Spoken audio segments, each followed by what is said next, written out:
খারা খারা খারা খারা সাইজ আইস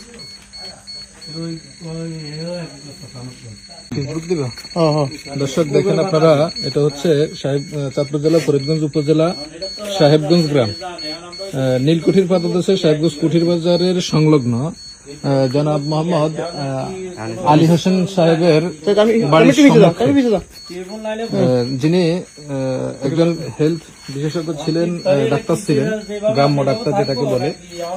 আলী হোসেন ভাইয়ের একমাত্র ছেলে মোহাম্মদ আনিস, তিনি ব্যবসার উদ্দেশ্যে প্রতিদিনই এদিক দিয়ে আসা যাওয়া করেন। তার এই যে আনিস ভাই, আমরা মাত্র আসছি বাড়ি থেকে, আনিস ভাই এদিক তো প্রতিদিন আসা যাওয়া করে। তাকে আজকে হত্যার উদ্দেশ্যে কেউ একজন খোলাতার, এটি একটি খোলাতার, যে তারটি আপনারা দেখতেছেন, এটি হচ্ছে জিআই তার বলে এটাকে। আনিস ভাই, আমরা ওনার ঘর থেকে বিশেষ করে উত্তর দক্ষিণে উনি গাছ সহকারে পেঁচাই দিয়েছে যাতে করে উনি না দেখে, এই তারটাতে যাতে স্পষ্ট হয়ে বিদ্যুৎ স্পষ্ট হয়ে সাথে সাথে মারা যায়।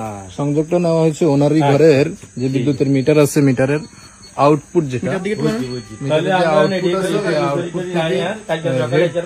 লাল তারটাকে কেটে ওখান থেকে সংযোগ দেওয়া হয়েছে, যেটি আমাদের বিদ্যুতের যে ভাই আছে উনি এটা দিয়ে চেক করে আপনাদেরকে দেখানো হয়েছে যে ভাই বিদ্যুৎ আছে।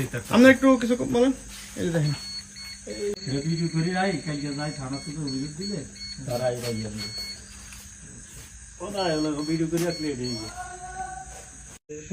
এখনকার যুগে মানুষ কতটা ভয়ানক হলে এই কাজটা করতে পারে।